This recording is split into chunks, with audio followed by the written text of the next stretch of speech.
Hey everybody, it's Rob. We're back. We're going to do another Hack the Box walkthrough. This time we're doing a retired machine called Blue. It is Windows and it is easy. And it is super easy.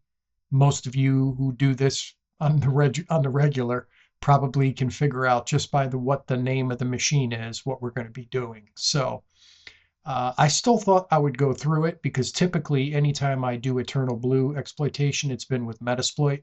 So this time I figured I would, because I'm ultimately going to try and pass the OSCP at some point, I figured I would try to do Eternal Blue using a manual exploit.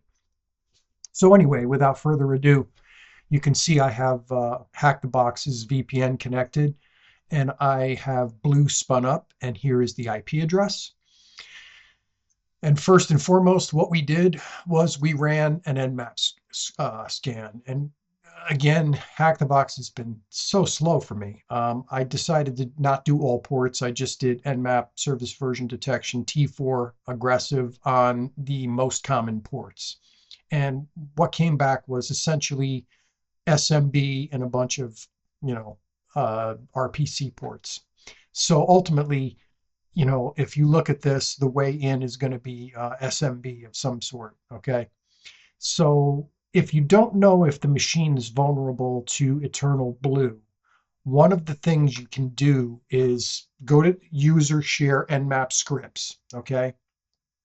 And if you do an ls and pipe it to grep SMB, you can see there's a bunch of vulnerabilities, and 17-010 is for Eternal Blue. Okay. So what I typically would do if I see SMB is I would do something like this. I would do sudo nmap and then do tac script and then do SMB vuln star so that it runs all the SMB vulnerability scripts. On port 445, because you don't want to run it on every port. I mean, obviously we know it's SMB, so it's port 445. And then we put in the IP address of the Blue machine, which is ends with 38. So we're going to hit enter. And it shouldn't take too long to run, because essentially it's just running about 10 Nmap vulnerability scripts against the machine. And you can see already it came back. And as we suspected by the name of the machine, this machine Blue is in fact vulnerable to MS17-010, which is Eternal Blue. Okay. So I did a search on Google for manual Eternal Blue exploits. And the number one that pops up is this Auto Blue, which is Endgame in Endgame's GitHub. And there's a couple of things. First and foremost, if we go back and look at our Nmap scan, we can see this is most likely a Windows 7 machine. So we're probably going to be running the Windows 7 version of this, and it's probably going to be the 64-bit Windows 7 machine. So if you come in here and look, there are several versions of the exploit. The one we want to download is this one right here, the Eternal Blue _ exploit 7.py. Now that is not the only thing you need. I would download this, so that's one file. Then I would go into the shellcode folder and I would download all of these files right here. The Eternal Blue shellcode 64 ASM, 86 ASM, the merge.py, and the shellprep.shell. Because if we look at the README for this exploit, we have to run it, right? You can do the checker. If you do the checker, just know that you're going to have to download this my_smb_py as well, because it's a requirement, and it's no longer, you can't do it with pip install anymore. So you're going to have to download that into the same directory that you run the checker in. We don't need to do that because we just use Nmap and we know it's vulnerable. Okay. So what you got to do here is you got to run this shell prep, generate your MSF Venom shell code. Okay.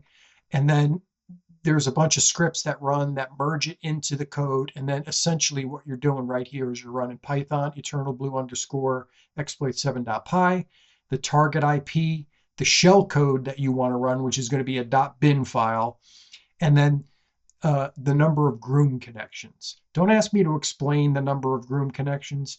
I do know that sometimes you have to monkey around with that. Typically, I've tried 12 and it's worked for me.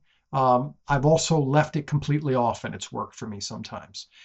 Eternal Blue is a flaky exploit, so we may have to run it several times before we actually exploit the machine. So just don't be discouraged if you run it a couple times and it doesn't work. I would say try it at least 10 times before you give up, okay? And on Hack the Box, you may have to reset the machine and then try again. Sometimes after you exploit it or you try to exploit it, it puts the system in a state where you can't exploit it again, okay? So if we look, I already created a folder called Eternal Blue Manual, and I downloaded the exact files that I told you to download, which is the Eternal Blue Exploit 7, the shell code for x86 and x64, the merge program. I have the pie checker, but we don't need it. Matter of fact, I'll just move that to trash. And it did not go to trash for some reason. Cancel. Okay, so maybe my file explorer is a little jacked up. And then I downloaded the shell prep.shell. And this is the script that you use to generate the shell code. So what we're going to do here is we're going to open up a terminal in this directory, and we're going to run the shell code. Now, make sure you make this executable. So if we do ls-ail, you can see I already made this executable, okay? And you can do that with chmod plus x shell prep.sh, okay? And that will make the shell script executable. If you just download it to a directory and you try to run it, it's not going to work, okay? So now we're going to run it. It's going to ask us a bunch of questions.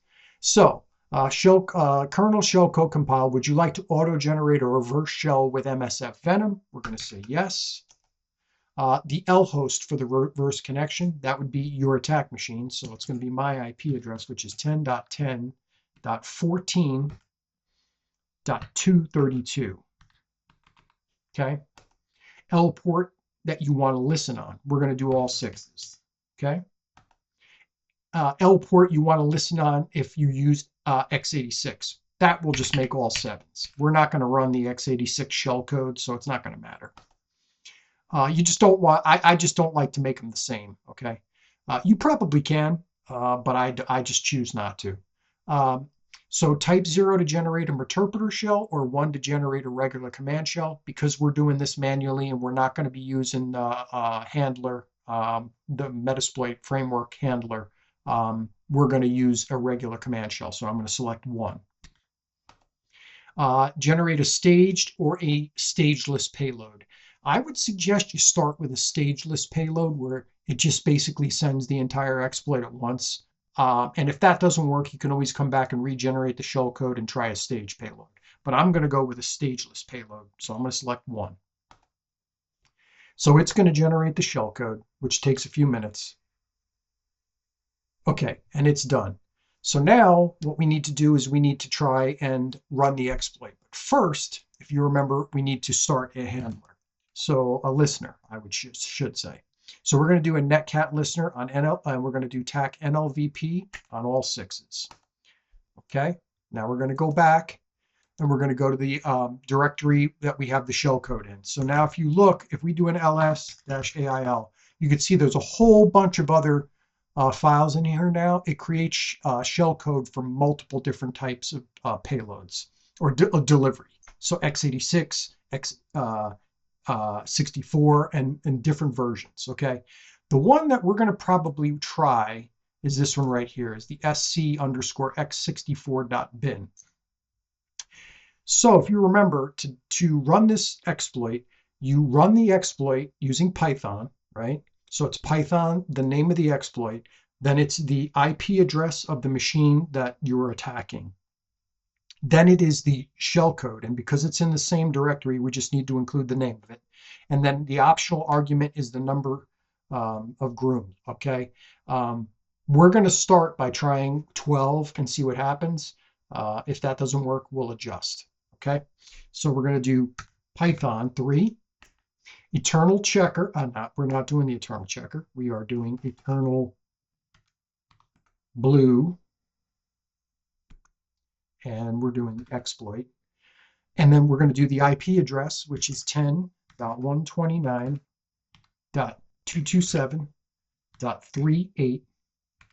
Then you remember we got to put the shell code that we're going to use. So that's sc_x64.bin. And then the optional argument is the number of grooms. So we're going to try that at 12. Okay. So I'm going to hit enter and we're going to cross our fingers because, like I said, Eternal Blue is a really flaky exploit. So we'll see. Everybody wish me luck. Oh, we need impact it. Oh, why? I'm not sure why we did that. It's Python. You can just use Python. You don't need Python 2, okay? All right, so the exploit has run. Let's see if we have a reverse shell. We do not. So we're going to come back. We're going to try again. See if we have a reverse shell. We do not. Now we're going to try it without the grooms. So we'll do bin and enter. Let's see if we have a shell. We do not. So we're going to try again. And like I said, this is notorious, this exploit. Nope, nothing yet. Let's try it again with the number of grooms is 12.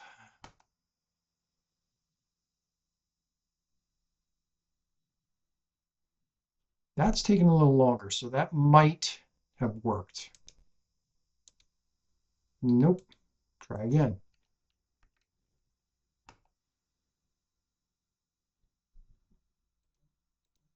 Nope.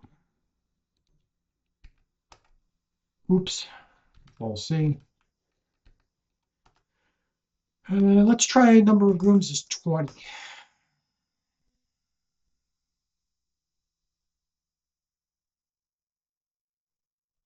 See what happens.